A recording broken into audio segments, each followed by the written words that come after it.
Welcome back to my channel. The moment Kody Brown walked into that Las Vegas dining hall, viewers could already sense that disaster was coming.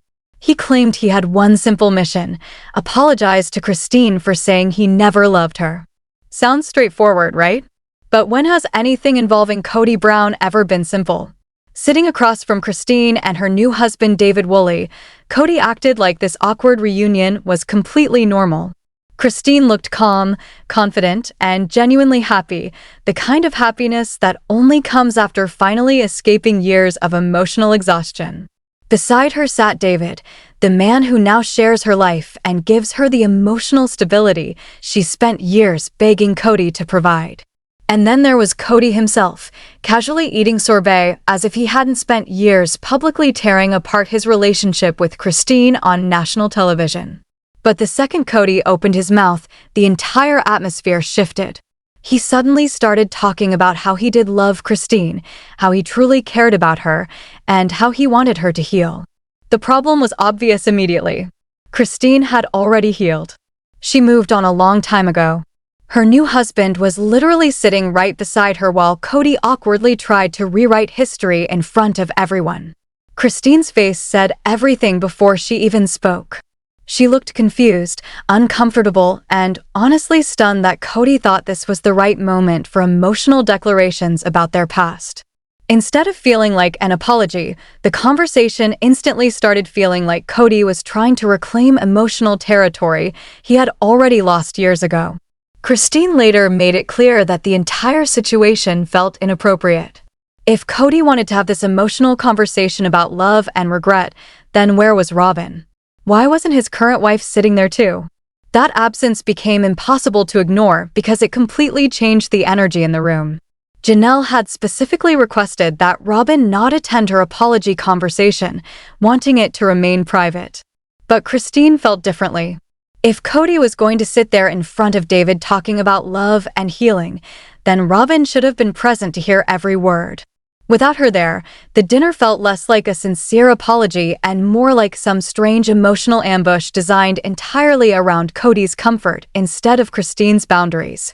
David Woolley sat quietly at first, clearly trying to respect the situation, but even he admitted later that he felt like the third wheel during the conversation. Imagine sitting across from your wife's ex-husband while he suddenly starts talking about how much he loved her. It was awkward beyond belief. Still, David made one observation that completely cut through Kody's confusing speech. He calmly pointed out that Kody wouldn't have married Christine or built an entire family with her if there hadn't been real love at some point. It was a simple statement, but it exposed the contradiction in everything Kody had been saying for years. For so long, Kody tried to minimize Christine's importance in his life, almost acting as if their marriage had been some giant mistake. But David quietly reminded everyone watching that people don't spend decades building a life together without real emotions existing somewhere underneath the chaos. Meanwhile, Kody continued fumbling through strange metaphors trying to explain their relationship. At one point, he compared their marriage to a storm, even calling it a tornado with occasional beautiful moments inside the destruction. Viewers across the country probably nearly dropped their drinks hearing that comparison. This was supposed to be an apology, yet Kody somehow turned it into a dramatic, poetic speech about heartbreak and tragedy. Instead of offering accountability, he kept speaking in emotional riddles that made everything feel even more uncomfortable. Christine clearly wasn't interested in reliving old emotions or debating whether Kody loved her decades ago. She had already moved on emotionally, mentally, and physically. She built an entirely new life in Utah, surrounded herself with peace instead of chaos, and found happiness without needing any approval from Kody Brown. The deeper problem became more obvious with every passing minute. Kody seemed to believe that his words still held emotional power over Christine, as if she had been waiting years for him to finally admit he loved her. But Christine no longer needed that validation. She didn't need his permission to heal or move forward because she already did all that work herself long before David entered the picture. And that's what made the dinner so uncomfortable to watch.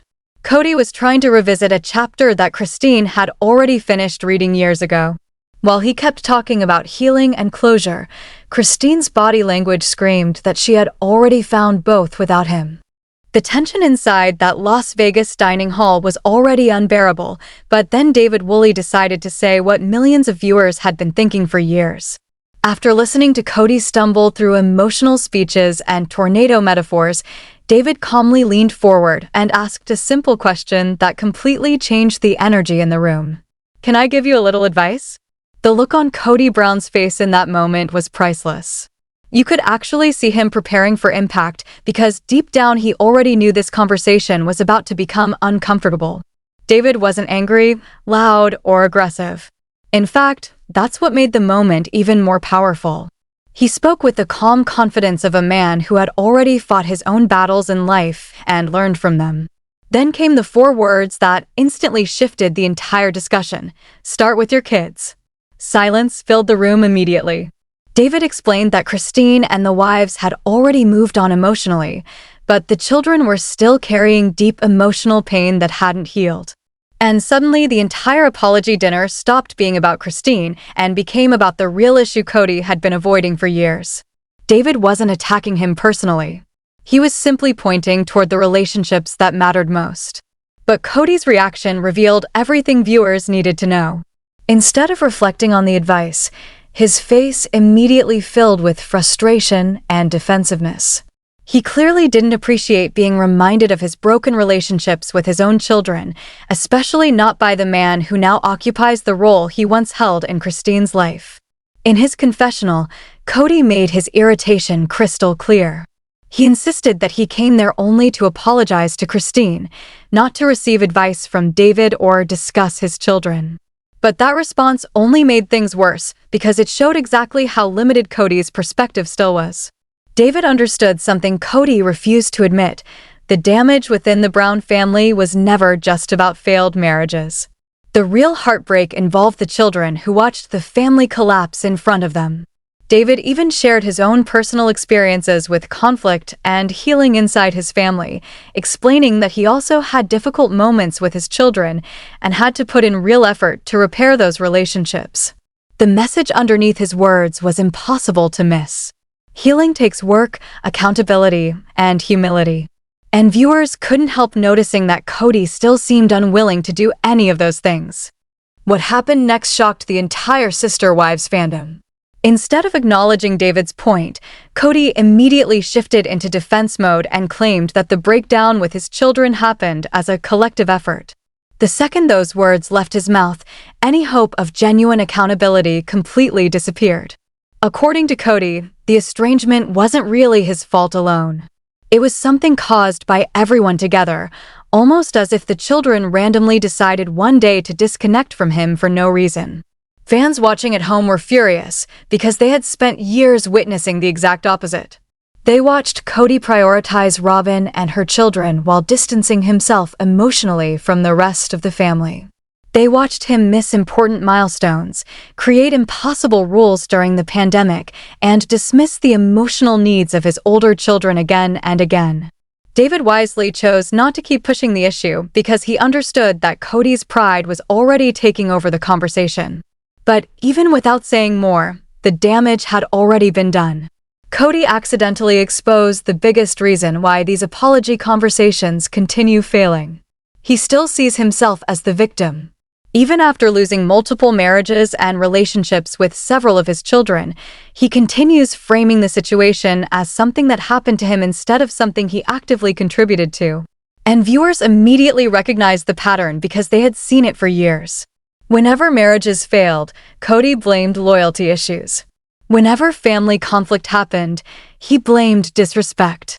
And now, when confronted about his children, he blamed a collective effort instead of examining his own actions as a father. The heartbreaking part was that David wasn't even trying to humiliate him. He genuinely seemed to believe reconciliation with the children was still possible if Kody focused his energy in the right direction. But Kody treated the advice like a personal attack rather than an opportunity for reflection. That moment revealed the massive difference between the two men. David approached relationships with humility and emotional awareness, while Kody continued approaching every difficult conversation like a battle he needed to defend himself from. And as the silence hung in the dining hall, viewers could practically feel the realization settling in. This apology dinner was never truly about Christine's healing.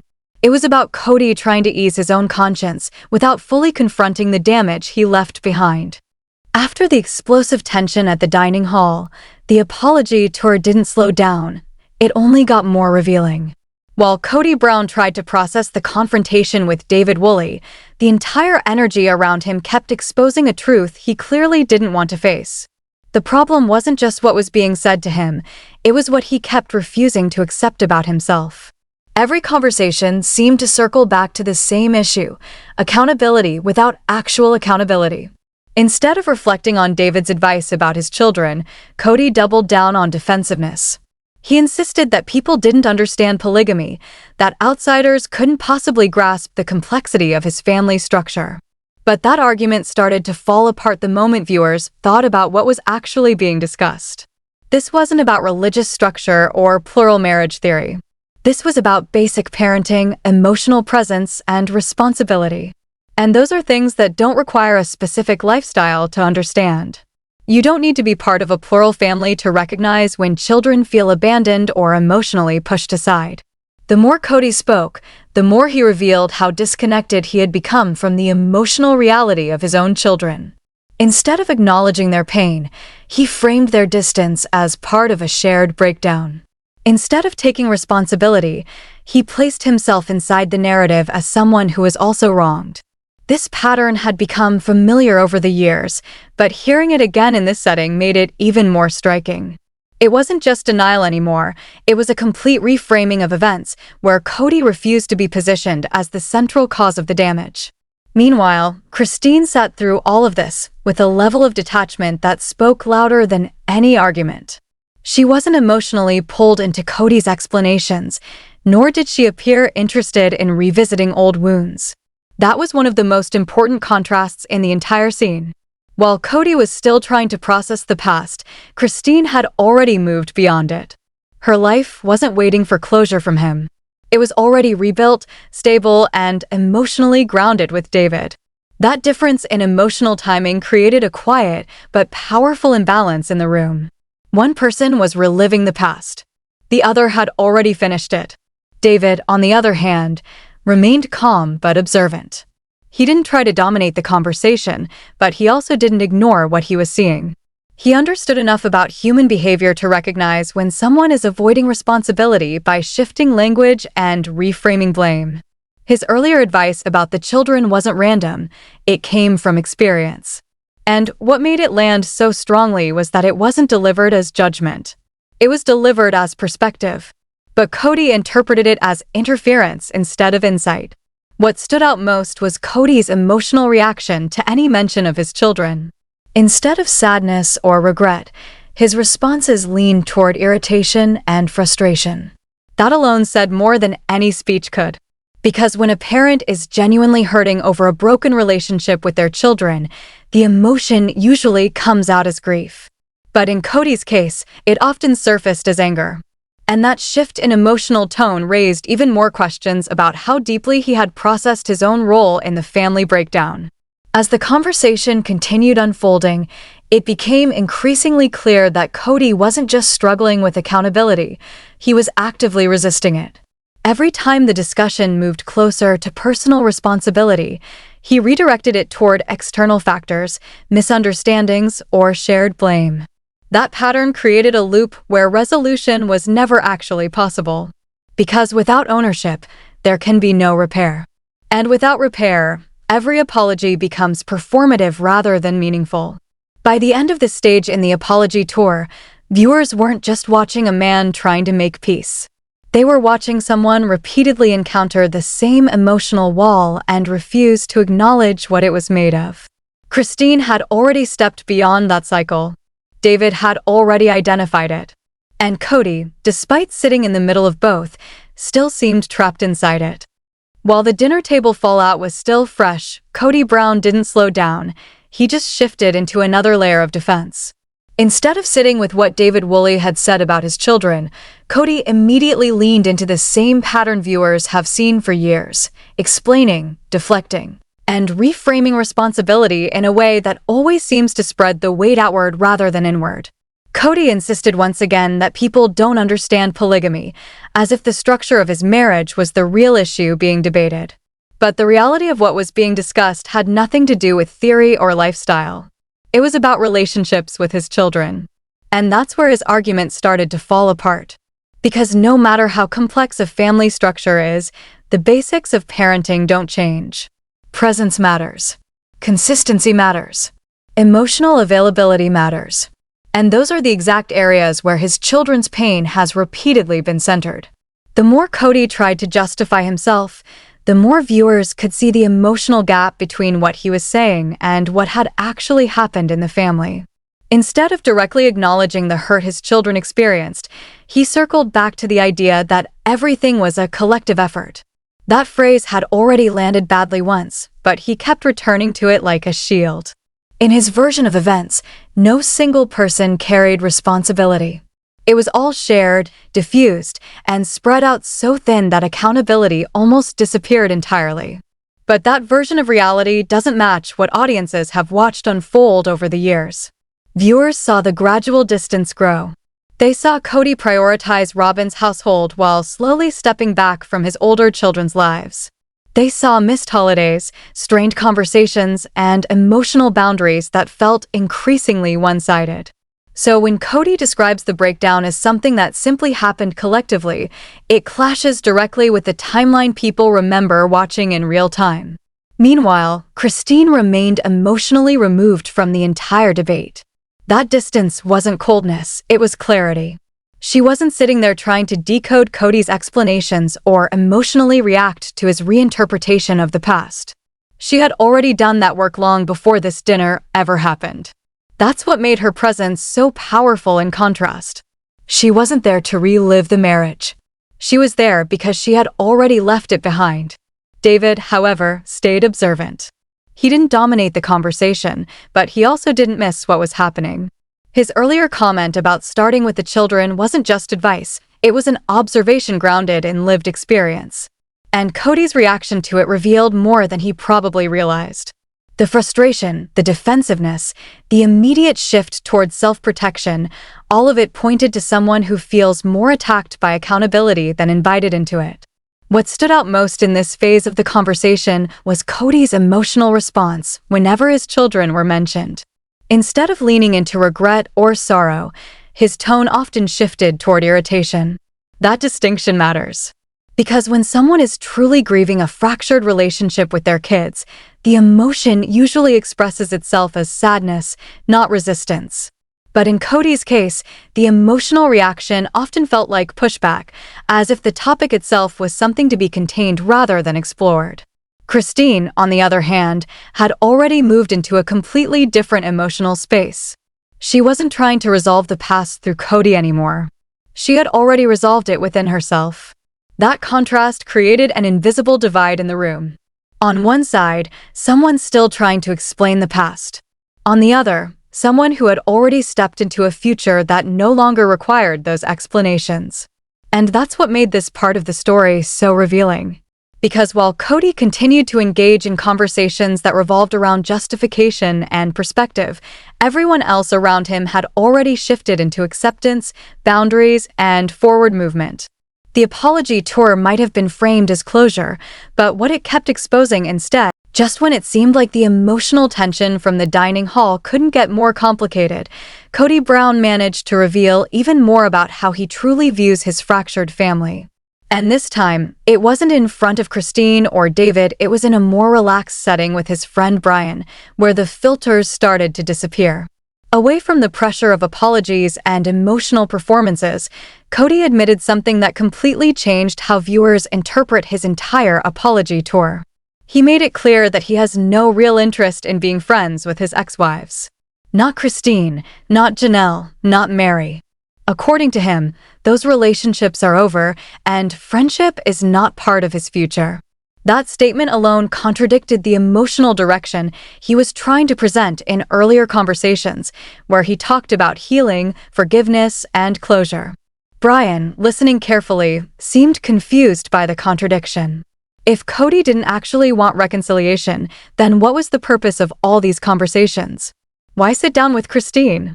Why go through emotional apologies if the end goal wasn't rebuilding anything meaningful? That question hung heavily in the conversation because Kody didn't have a satisfying answer.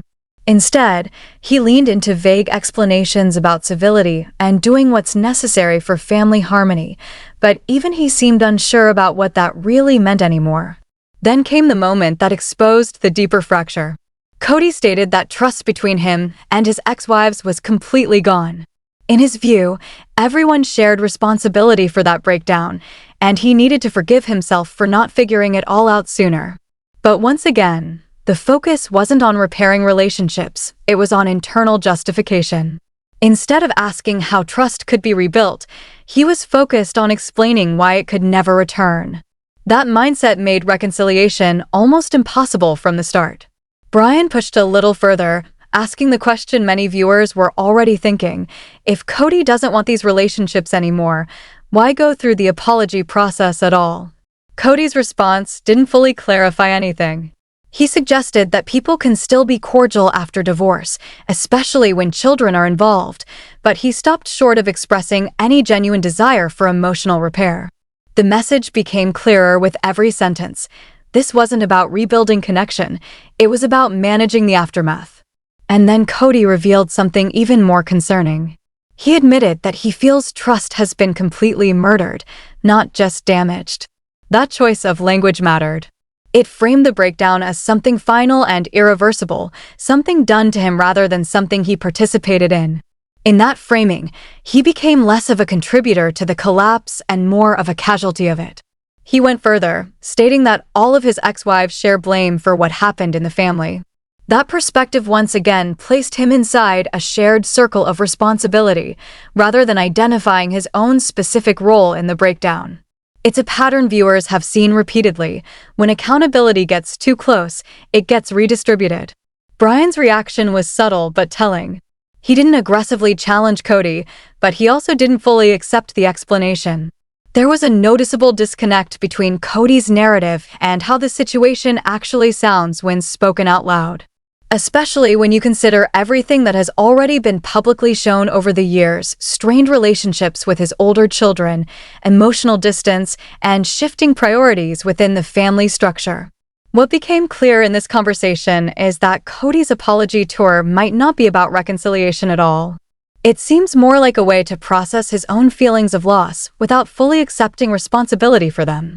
He is talking about closure, but only in a way that allows him to remain emotionally detached from the people he is supposedly closing chapters with. And that creates the central contradiction of this entire storyline.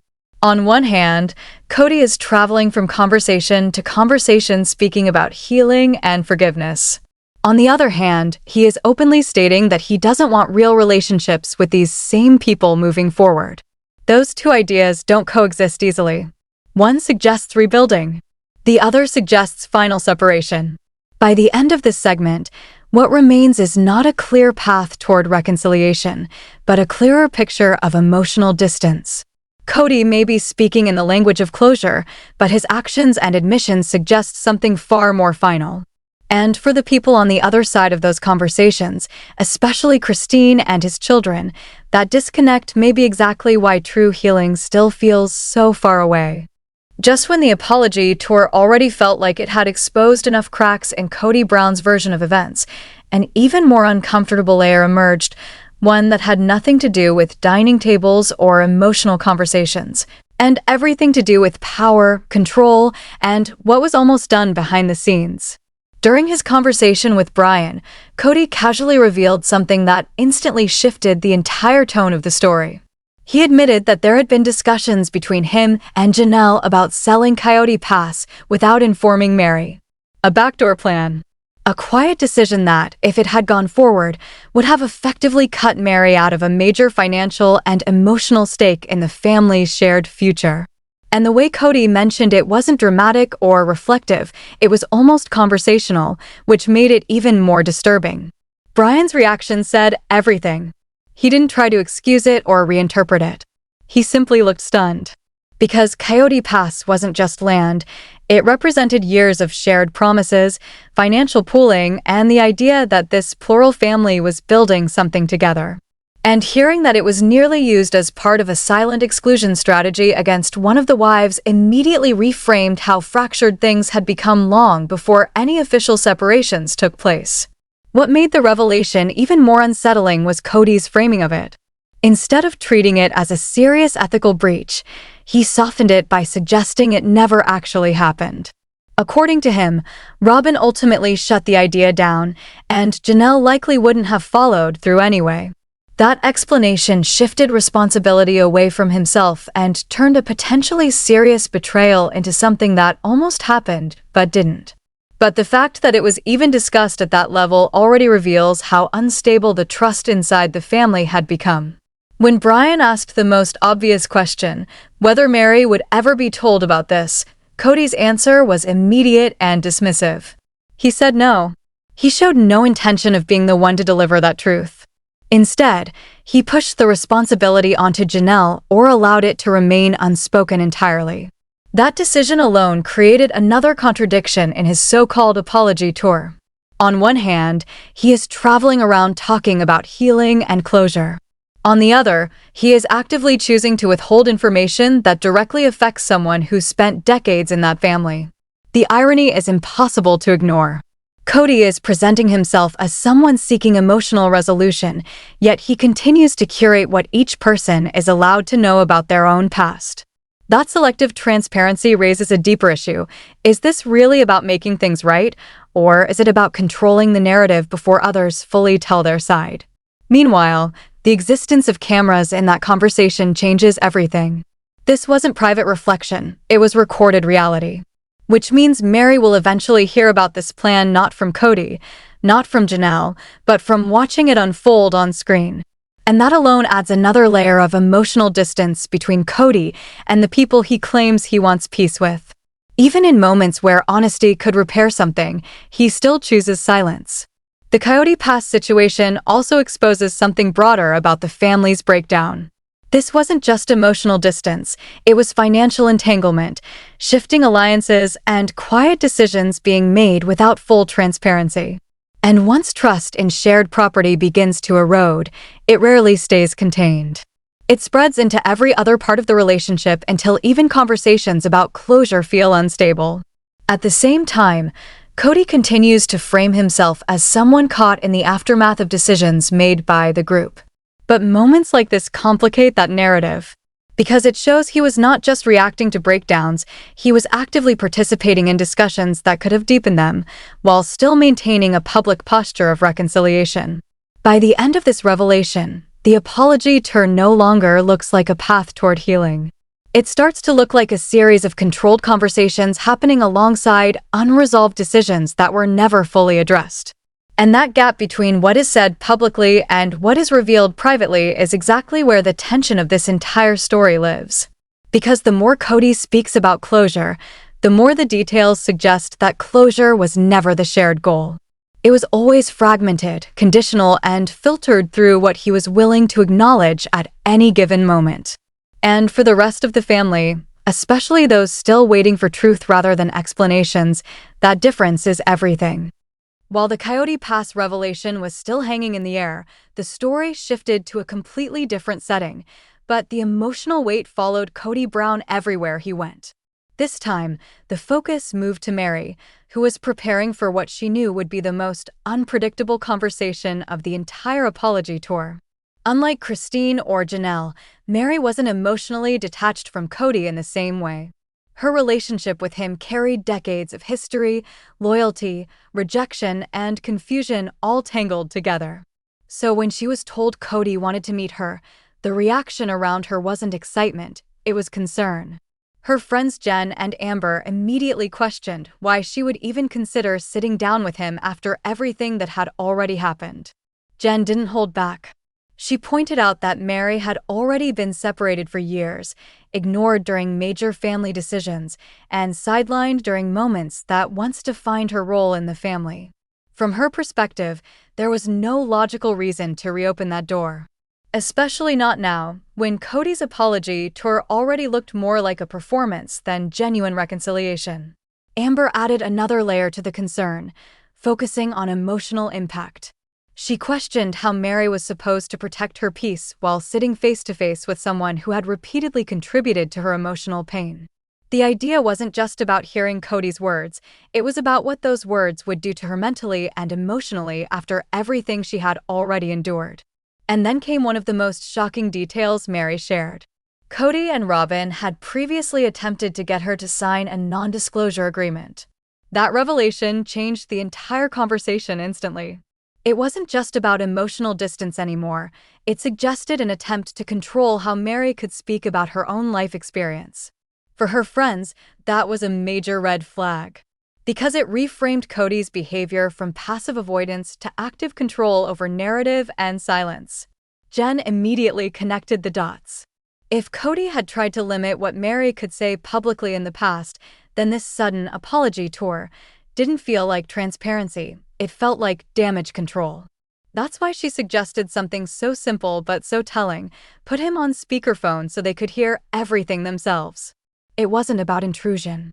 It was about accountability. About not letting Meri sit alone in a conversation where history could easily be rewritten in real time. Despite all the warnings, Meri still expressed something complicated and deeply human. She wanted closure. Not because she believed Kody would finally give her what she deserved, but because part of her still needed to hear him speak directly about the pain she carried for so long. That emotional conflict became the center of her entire decision. Logic said walk away. Emotion said listen once more. And that tension is what makes her upcoming conversation so unpredictable.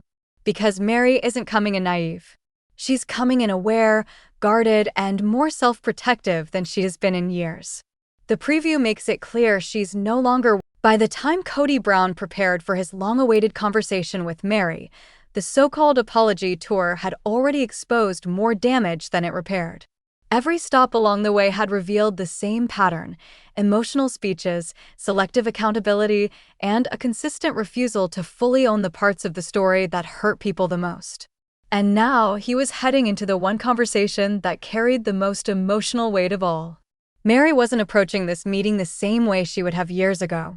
There was no hopeful expectation that Kody would suddenly transform into someone capable of deep accountability. Instead, there was caution, boundaries, and a very clear understanding that her voice would not be minimized this time. Her friends Jen and Amber had already warned her that Kody's apologies often come with emotional conditions. He wants understanding, but not necessarily confrontation. Jen, in particular, was blunt about it. From her perspective, Kody's track record didn't support the idea that this conversation would lead to meaningful closure. She reminded Meri that he had already been emotionally distant for years, that major decisions had been made without her input, and that she had repeatedly